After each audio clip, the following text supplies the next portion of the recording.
So this is not the way we usually do things. I'd like to call this an emergency meeting of the Boys Cry 2 fan club. Just us. I've got a certain way I'm feeling that I think it's important to share, because this is the way I feel sometimes, and like we're not usually together on the same days. We usually do a lot of this through WhatsApp. You know, telling each other how we feel and trying to talk each other, you know, I mean, in some cases down, but also through. Yeah. So what's up, brother? Like, I usually get these just after, like, whether it's a little spout with the wife or things like this, or just daily in my own head of like being inferior as a man and just feeling not really, say, fragile. I don't want to sound wet, but that's why we're here. Or I just have this overwhelming sadness where, like, I just feel like I'm imploding, and I don't know how to I don't know how to express it. So this is a sudden feeling that's just quite literally just come on. Yeah. As we were sat here. Yeah. Well, talk to me about it. What conjured these feelings? What brought this feeling Recording around? last episode. Mm-hmm. I sat there, being there for other people, and just conjuring all these thoughts in my head of like just worthlessness. And it's like I make a narrative of how I am and useless as a human being. But I almost feel like it's self-wallowing, like, and I don't know where it comes from. I just feel like, and I just, it's times like this I'm just like, I just want to go to sleep. So you spent 10-15 minutes in your own head in complete silence, and you'd convince yourself that you were worthless. Yeah. Explain that. I don't know what to do. How did you get to that point? What brought those feelings? What were you thinking of? I was boiling eggs when we were cooking, and my daughter said, "Oh, can you take me to bed?" And it's like, I was peeling eggs. Like, no, Mummy's taking you to bed. But then, like, she didn't cuddle me, and this is how much I need affection. You know, and I feel guilty. I feel guilty with every movement that I make. I don't know. I can't describe it. This is just literally just me shooting. I don't know. I just feel and worthless. Help. I don't know. Well, I mean, you're not worthless, mate. I'm sure that your daughter didn't give you a kiss and cuddle because I was sat there, and she's a little bit socially awkward. This is how overwhelmed I get, though. You're convincing yourself you're your own worst enemy. Yeah. What's crazy is the fact that you were sat there for that amount of time in silence, and you were waging war with yourself. That's wild to me. I can't be alone, man. I'm in my own head way too much, and it's painful. It's scary, because this is where I don't know if it's to do with my neurological issues or what, like, but I can't be still or in my own head. I'll draw up all sorts. Do you think that was a kind of symptom of your ADHD? Has to be. Not being able to get that energy out. So it was almost inverting, bringing around these feelings of... It's like zero dopamine. There you are. You sit there with your thoughts. Sit there and reflect. It goes back to school when you're put in a corner. It feels like 10 years. It's like you've done a stretch in prison. It's awful. Like I can't sit still. And like the older I get, the more apparent that is. And I just rather be anywhere else. Like it's just, I feel like I'm crumbling from the inside. could run at this wall and knock myself out. Just to get out of the situation. Yeah. I want to go sleep. Just so I don't have to deal with my brain anymore. That's sad. I wish I could explain it better, but like this is why I just said just press record because we don't get a chance to do this because it's over WhatsApp. To capture things happen in real Just time. capture them now. I think this is what we're here for. Do you know what I No, mean? absolutely. And I just feel dead lost. And I don't. I have had a spat with a wife. I'll say that. I'm allowed to say that. And it's just like I don't know. I don't deal with conflict with people that I love very well. I don't like conflict. I just have to. Everything has to be okay. Mm-hmm. Do you know what I mean? As little or big that the squabble is, everything has to be alright. Else, it's if you kind of leave it, it's just there bubbling, simmering. Can't do that. Things have to be solved. Mm. Don't like leaving things like my tattoo. I had my tattoo done. I got my heart set that it was going to be finished, and I was told it was going to be finished. But we got mixed up the last minute and couldn't finish it. I was like, to finish that. Do you know what I mean? Do you ever feel like that? I know what you mean. Because we have an idea in our heads, and I'm exactly the same. So if something doesn't work out in the end of exactly how you saw it, the world ends inside. I completely sympathise with that feeling. Yeah, I don't know how to process it, man. It's like plans.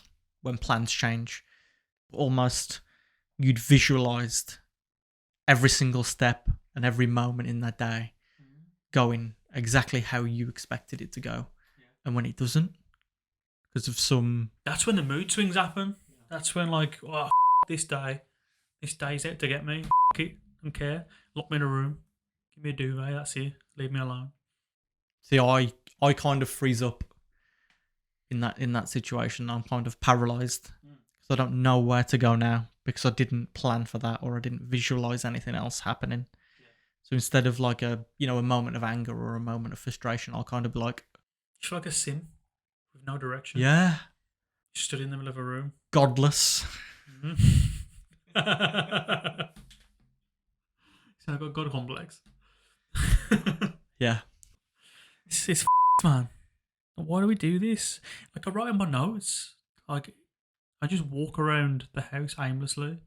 There's no one here sometimes. Not knowing what to do. But I walk around. I do nothing. But walk around. Looking out windows and just trying to distract myself. Because there's this much dopamine or serotonin going around your system. And then that's when you go to those things that give you that momentary rush. Yeah. And I feel like the older I get, the less dopamine I get from things. You're like a crackhead chasing that first high that sorted that problem out initially, the first time you did it. Yeah. And then slowly by slowly, every time you did it, every time you depended on that thing, it started to be less and less effective. Yeah, even wrestling isn't as effective as it was. You know, and that's the scary part. It's like, oh, my brain isn't even paying attention to that much anymore. Well, it can't give it that much time. It's like just intrusive negative thoughts are just trying to break through. Like all the time. Like the other day at work.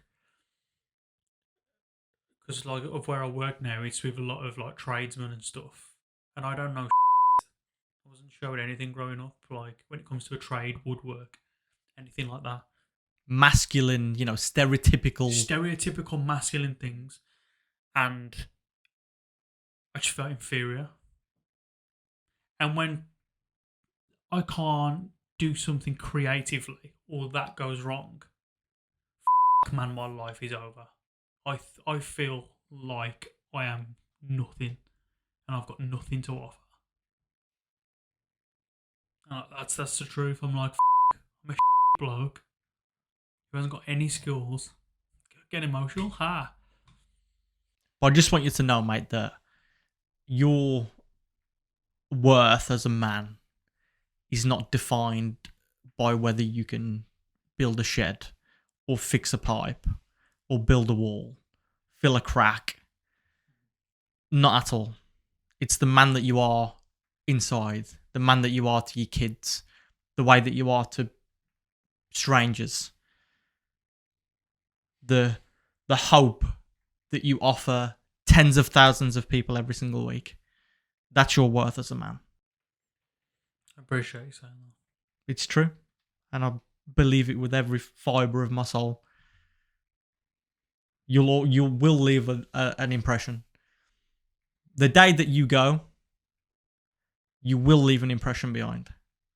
And that wasn't because you could build a shed. You know? It's always building sheds. It's because I feel the same. Because my dad built a shed at the bottom of our garden. You do How did you do that? How did you know how to do that? that? Like, those thoughts come up a lot. Wild, man. I just, do you ever think to yourself, like, if things you're passionate about don't work out, what you gonna do? That's why I've got life insurance that also covers suicide. We laugh now. No. I know exactly what you mean, mate. But that's why you have to keep believing and keep consistent and, you know, keep chasing your dreams. It's what we tell people. Chase your dreams. And I don't want to seem like a hypocrite, man. Don't work for a backup. These are the words that you told me, that you told thousands of people. Chase your dreams. Don't work for a backup. Because you will reap what you sow. I know, I get that. It's just difficult staying in lane sometimes. You need this. Yeah, you're the worst. I'm not going to lie to you. You're the worst. I've had to put you back in lane 3 times this week already. Legit. Like, you know, but that's you. That's your ADHD. You know, it's this shiny, bright things. That's just the way you think. You want to go into different directions. You want to branch out as much as possible. Yeah. And that's okay. That's just the way you are. I told you yesterday that I was interested in writing short films again. Today it was documentaries. Yeah, it was. I nearly slammed the brakes on the car. I can't even drive. One thing at a time. One passion at a time. But you, and I mean it, and I say it again, you will leave an impression on this earth with your creativity, with the platforms that you're building. And again, it's not the physical building of those things, because that doesn't determine you as a man. Oh, thank you. I thought this was perfect. I was like, yeah, we could get together next week and record, but like, I need to get stuff out now. Do you know what I mean? Sometimes it's too late. That's exactly what we want. It's what we advocate for. And I'm glad that you did. I'm glad that you felt that you could open up right there and then. I did, yeah, I needed to. Really did. More than anything, I had the urge. I was just like, I should probably get this stuff out, because maybe other people think like this. It's raw, absolutely. Other people need to think like this. As you know, people might go away for weeks, bottle it up, not say anything, suppress it. I suppose this is progress. Yeah. At the end of the day, it's what it's all is. It's progress. And showing, yeah, this vulnerable, sad self, I guess. But you're learning how to deal with it. This is exactly what this was. You spoke about it as soon as you experienced it. Yeah. Like you said, we didn't wait a week to talk to each other about it. Writing notes. It hasn't got the same emotion sometimes.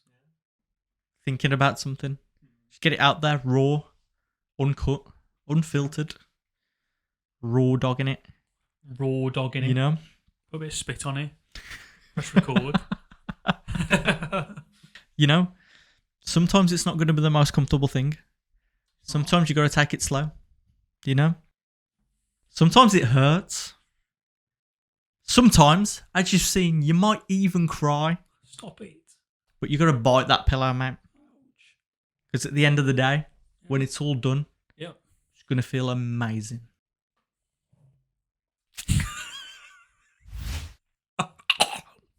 joke. Did you write that yourself? Did I write what?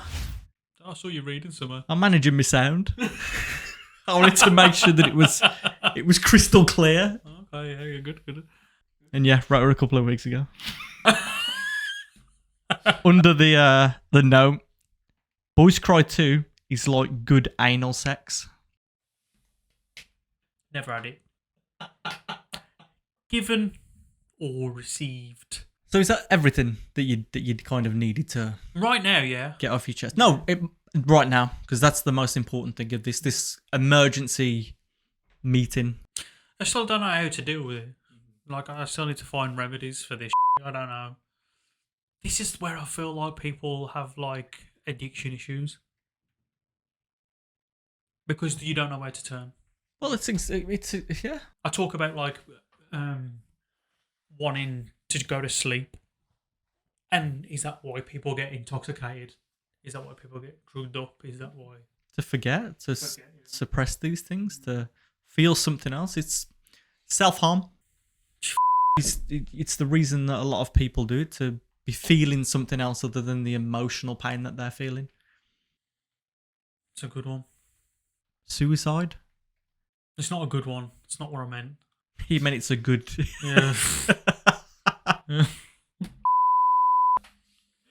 It's not good. It was a good thing to relate it to, he means. Yeah. Good things related to. But yeah, it's like suicide as well. You know, people kill themselves so they don't feel this way anymore. It takes a lot of work to work through these things. And we've been working through things for years, and we're still nowhere other than being open, because it's the first step. You know, how are you going to get through anything if you can't vocalize things and open up about things? Else you're never going to know what you need to address. I appreciate this time. I always appreciate this space, man. Like, and I hope you lot feel like that as well. Have you got any positivity to end the episode with? Because we're usually good at bringing it back. I'm struggling. Nah. The only positive, mate, is that I'm glad that you felt that you could open up on the spot. You know, and I think it's an amazing example for others who are watching, who are listening, to feel like they can do that as well. You know, we are always there.